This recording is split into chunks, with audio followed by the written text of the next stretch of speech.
जगते हुए परमात्मा की ओर बढ़िया इसी चक्र आ गई। उस समय आपको याद आएगा, चल रे ओ मैया रे अब घोड़ा मिले न गाड़ी, चल रे ओ मैया रे अब घोड़ा मिले न गाड़ी, बोलने की हो गई यारी अब घोड़ा मिले ना गाड़ी, चल रे ओ मैया रे अब घोड़ा मिले न गाड़ी। ओ मैया तुझे हमको मनैया दे आजा नारिया तुझे गला तो मनैया दे ओ मेरी बड़ो भगवान रे कर आजा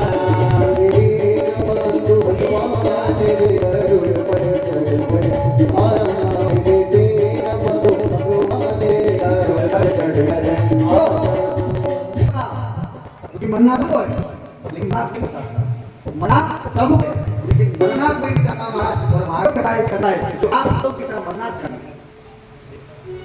क्या कि कृष्ण से भक्ति करो तो ऐसी भक्ति हो कि जब कृष्ण को बुलाओ नारायण को बुलाओ आ जाएगा।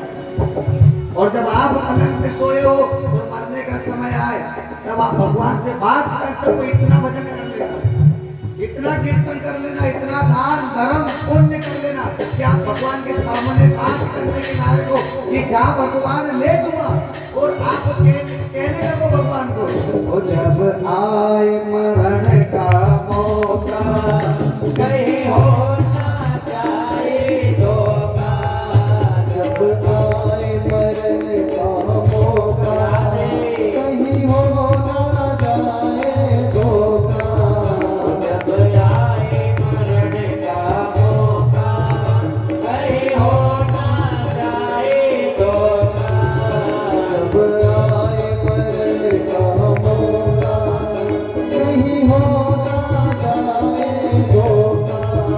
मेरी गैया टूटे भगवान तो तुम नौका लेकर आ जाना, मेरी गैया टूटे भगवान तो तुम नौका लेकर आ जाना, मेरे दीनबंधु भगवान रे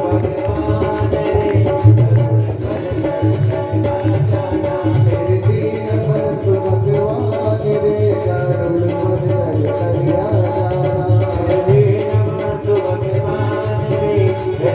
भगवान रे करुण कर आ जाना, मेरे दीनबंधु भगवान रे करुण मन करिया जाना, करुण मन करिया जाना, करुण मन करिया जाना, करुण मन करिया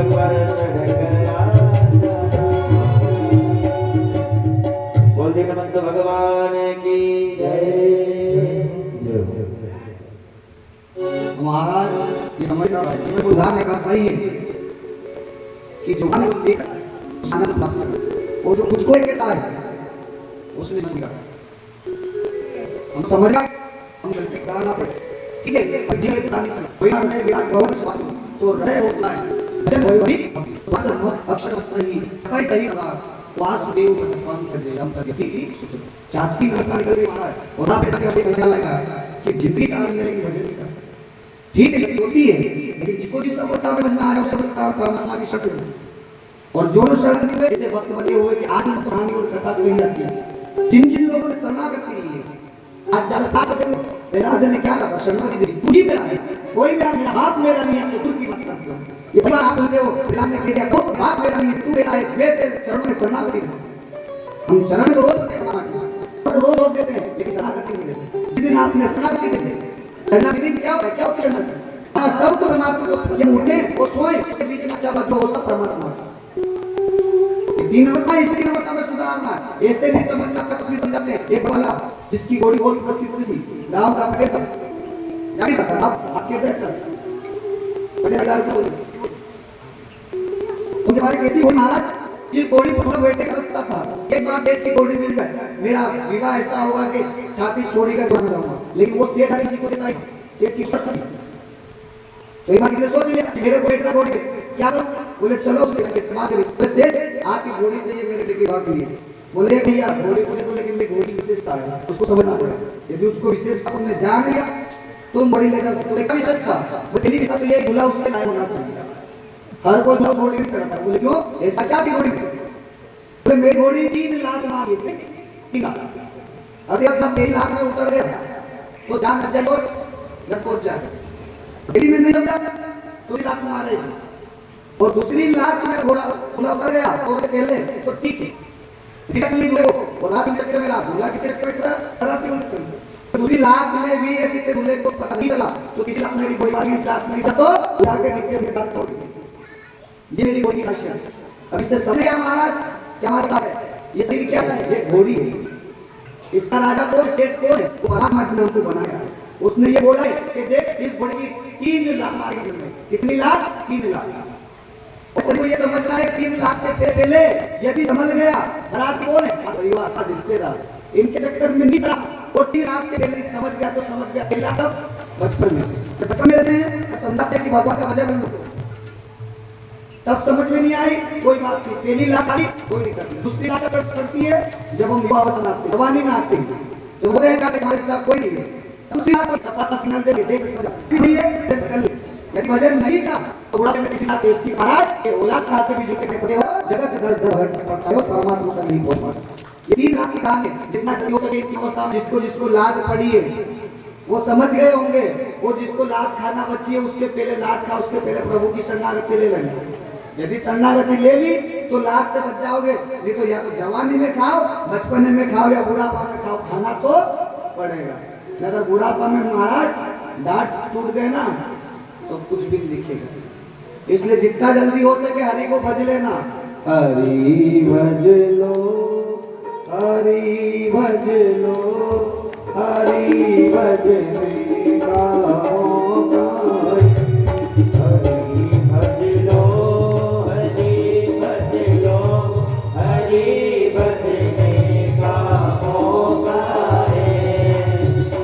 भज लो हरि भज लो हरि भजने का मौका है। भज लो हरि भज लो हरि भजने का मौका है।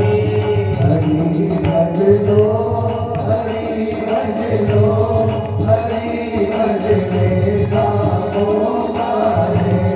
अभी भज लो अभी भज लो हरि भजने का मौका है। हरि भज लो हरि भज लो हरि भजने का मौका है। भगवान के कार्य होने के लिए आनंद अभी मौका मिला है।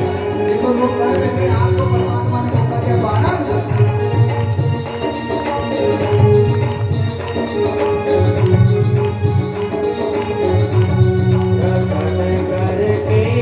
दर्शन करके जला लो ज्ञान की बातें। दर्शन करके दर्शन करके जला लो प्रेम की बातें। रगड़ का खूब सत्संग की करके ज्ञान की ज्योति।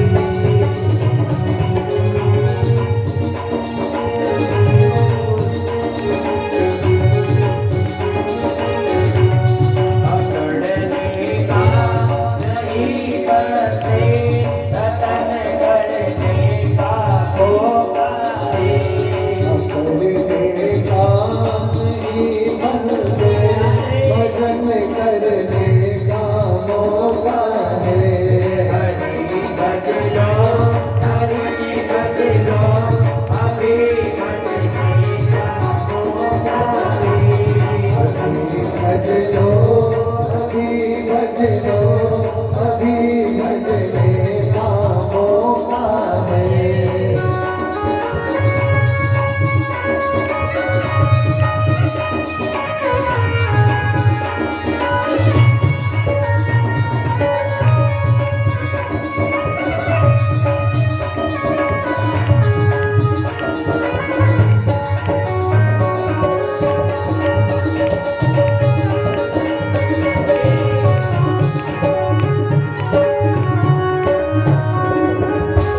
लो अभी भज लो, अभी भजने का मौका है।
अभी भज लो, अभी भजने का मौका है। जो भी है अभी है सब। इस कलयुग कली काल में पीड़ा का काल, भय का काल में कलयुग चारों तरफ घूम रहा है।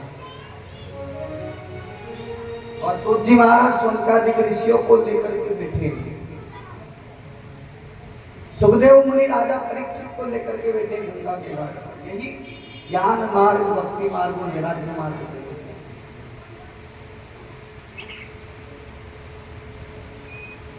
जब उद्धव जी से बात हुई इस कलयुग के कल्याण के लिए कौन सी धाराएं चलेगी, तब भगवान ने कहा कि कलयुग को तारने के लिए भागवत ज्ञान गंगा की धारा ही सबसे प्रबल है। इस धारा में जो बहेगा वो तीरता हुई वैकुंठ तक आ जाएगा। इस धारा से जो वंचित रहेगा वो कहीं ना कहीं दिक्कत में रहेगा। तो बोले धारा कहाँ से प्रारंभ होगी, भारतवर्ष की कौन सी भूमि से इसको प्रारंभ किया जाएगा, इसको कौन सुनाएगा, किसके द्वारा सुनाई जाएगी, इसका महत्व क्या रहेगा, इसका कल्याणकारी मंत्र क्या रहेगा। ये सब उद्धव जी ने आपके कल्याण के लिए पहले ही पूछ लिए, क्योंकि हमको तो हमारे कल्याण की फिक्र है नहीं। हम तो सिर्फ अभी जो लगे हैं वो सब आडंबर में लगे हैं। कल्याण की बात हम तो कर नहीं पाए। उनको पता थी कि आने वाला युग इतना पाखंड का है कि पापीड़ा का मुख से राम नहीं निकले, रे राम नहीं निकले, रे श्याम नहीं निकले, वो कई जाने हरि भक्ता में जीवन गवाई दियो सजना। तो कैसे पता करेंगे कि वैकुंठ जाने का रास्ता क्या है, परमात्मा की सिद्धि प्राप्त, प्रसिद्धि प्राप्त करने का रास्ता क्या है। ये सब प्रश्न भी परमात्मा ने पूछे थे, हम नहीं पूछ पाए थे।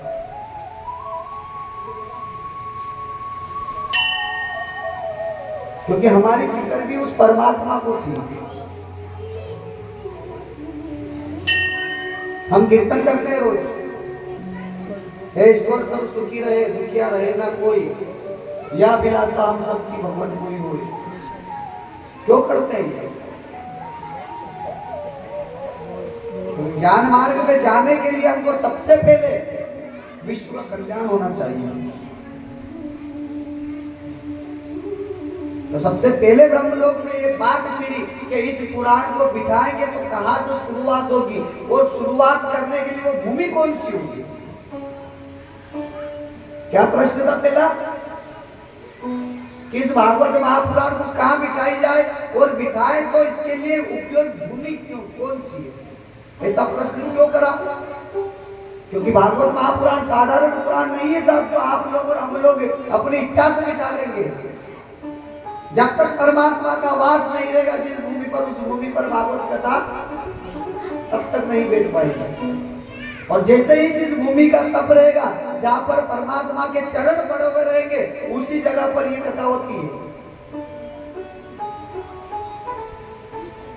थोड़ा सार समझ रहे ना, आप सोचोगे तो रोज कथा होती है, या तो रोज कथाएं चलती है, तो ये आपके लिए भी चल रही है, यहाँ विराजमान परमात्माओं के लिए चल रही है।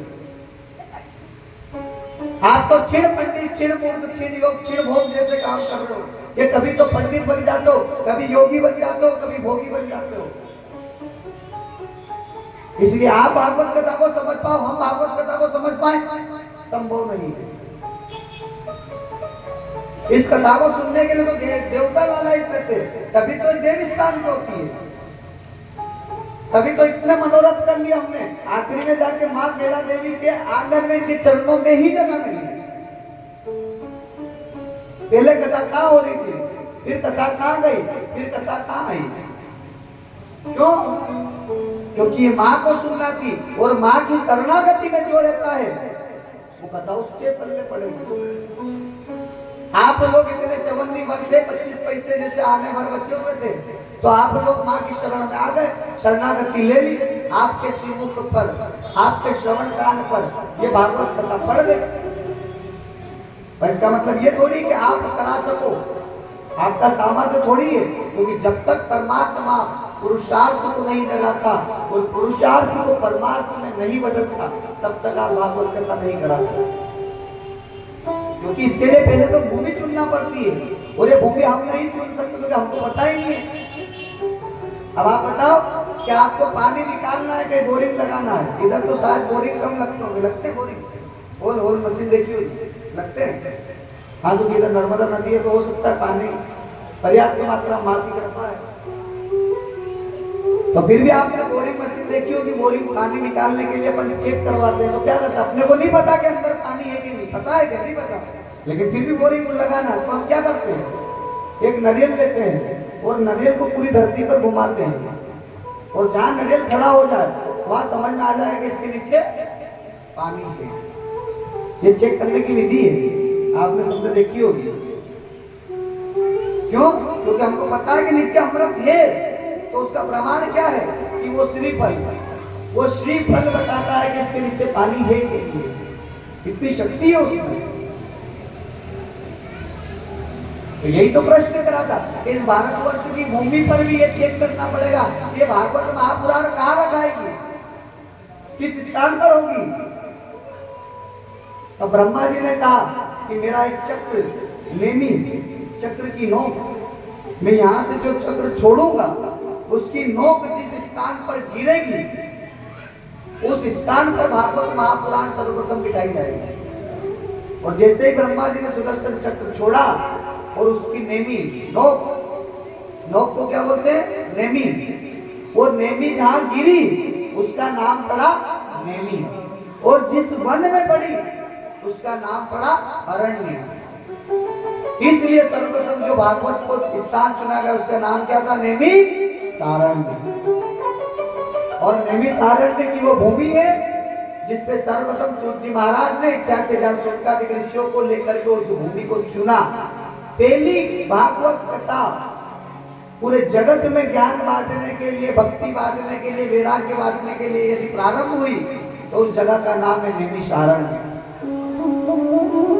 और नेमी सारण्य का नाम भी इसलिए पड़ा है कि वहां पर वो नोक गिरी थी ब्रह्मा जी की, जिसकी नेमी, नोक को नेमी बोलते हैं और वन को अरण्य बोलते हैं, इसलिए उसका नाम पड़ा नेमी सारण्य। जिस वन की शरण में वो नेमी गिरे उसका नाम है नेमी सारण्य। इसलिए नैमिषारण्य की भूमि को इतना पवित्र भूमि माना जाता है, क्योंकि भगवान के द्वारा बताया गया था कि भागवत महापुराण यहाँ पर स्थापित होगा।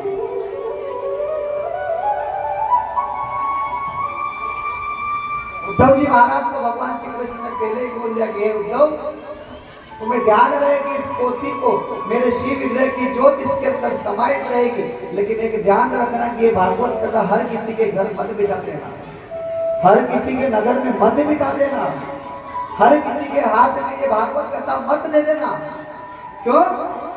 क्योंकि ये भागवत कथा में मेरा शिव विग्रह है और मैं किसी दुष्ट के हाथों ना चला जाऊं, मैं किसी पापी के हाथों ना चला जाऊं, मैं किसी छल करने वाले के हाथों ना चला जाऊं। लेकिन उत्तम ये ध्यान रखे, ये पोथी को ले जाकर तुम बद्रिक आश्रम में रखना। कहां पे? बद्रिक आश्रम में। बोले प्रभु बद्रिक आश्रम में किसको देना है? बोले उद्धव तुम ज्ञानी हो, अब मैंने तुम्हें बता दिया कि ये पोथी किसके हाथ में देना, ये ज्ञान तुम्हारे पास है। अब तुम्हारे अंदर ज्ञान के साथ साथ गोपियों ने तुम्हें प्रेम प्रदान करा है, तुम्हें प्रेम भी पता है। तुम अपनी बुद्धि और विवेक का उपयोग करके ये फैसला करना कि बद्रिक आश्रम में कहाँ रखी जाए इस पोथी को। उद्धव जी महाराज पोथी को लेकर गए बद्रिक आश्रम। उसके पहले अलकनंदा पढ़ती है। अलकनंदा को पता चला कि देवताओं की पूर्ण अवतार वाली कथा आ रही है, तो उद्धव जी को बीच में रोक कर कहा कि प्रभु आपसे हाथ जोड़कर विनती मांगती हूँ, मन चाहा वरदान दे दूंगी, बस आप भागवत महापुराण मुझे सुना दो। देखना भागवत महापुराण सुनने के लिए कितने लालची थे। जिन लोगों को आजकल ये बोलता है तो सब चलता रहता है, अरे उन देवताओं से जाके पूछो जो इस भागवत कथा को सुनने के लिए तड़प रहे हैं, उनसे जाकर पूछो जरा। आज हम देखते हैं महिलाओं पुरुषों में महिलाओं की गिनती ज्यादा क्यों रहती है? कोई भी धर्म के कार्य में महिलाएं ज्यादा क्यों आती है?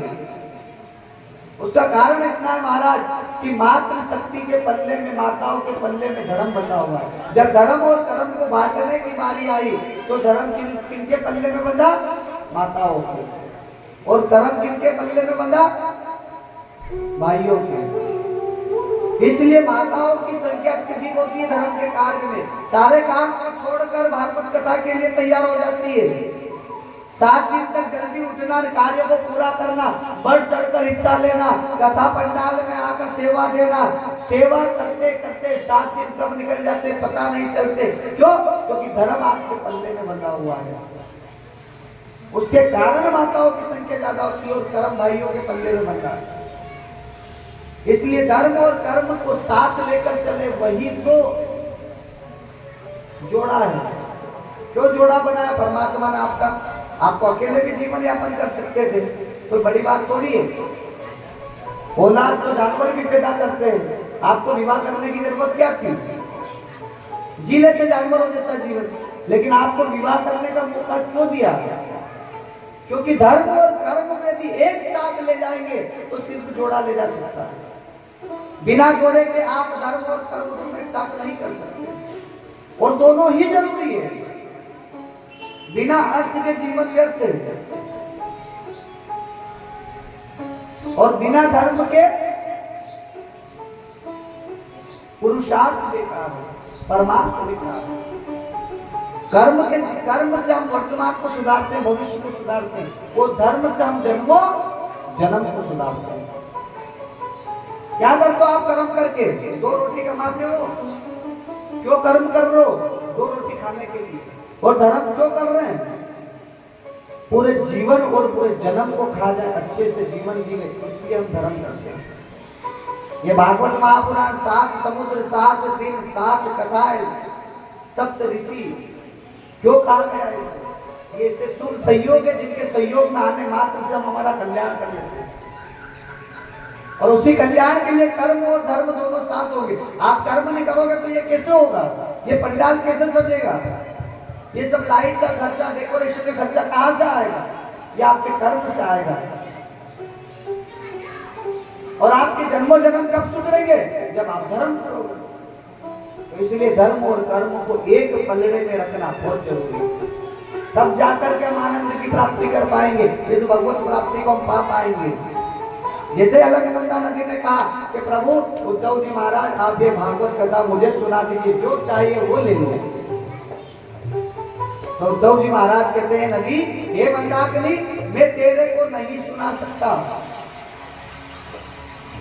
नदी ने कहा मैं इतना पवित्र जल हूं और लोग मेरे यहाँ पाप काटने के लिए आते हैं, अपना कल्याण करने के लिए आते हैं, और तुम भागवत महापुराण मुझे नहीं सुना रहे। बोले मंदाकिनी तुम बहुत शोर करती हो, और जो शोर करता है ना उसके पल्ले में भागवत कथा का धर्म नहीं जाता। क्या कहा? जो शोर करता है। आप भी ध्यान रखना, ये भागवत कथा 7 दिन में अगर डिग्री ले जाना आपको, तो आपको यहाँ शांति बनाकर सेवा देना पड़ेगी, परमात्मा को एकाग्र चित्त होकर करना पड़ेगा।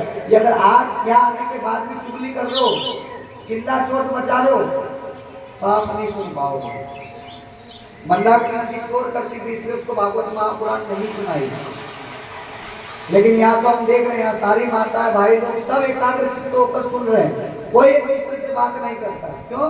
क्योंकि जहाँ भागवत महापुराण बसती है वहाँ शोर शराबा नहीं होता, और जहाँ शोर शराबा होता है वहाँ भागवत महापुराण नहीं होती। इसलिए तो नैमिषारण्य चुना उन्होंने, फिर तो कहीं भी उठा के 20 सिटी में नहीं सुना देते क्या? कहीं नहीं सुना सकते थे कि जहाँ आपका मन लग सकते, क्योंकि यहाँ परमात्मा आता है, वो परमात्मा आ जाए, परमात्मा को हम जगा पाए, इसलिए तो हम ये कथा करते हैं।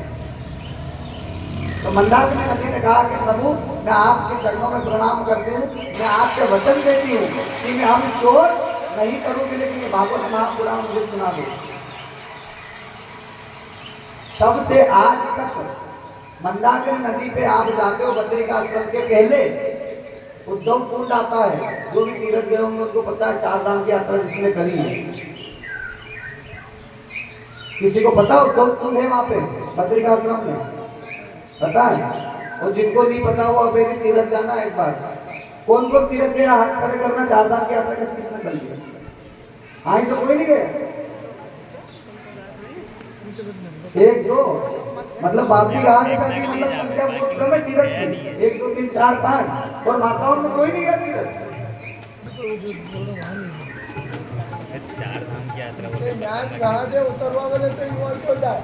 जो उतरा सागर में उसको मोती मिले, नुक्ताची शंका वाली को कुछ ना मिला।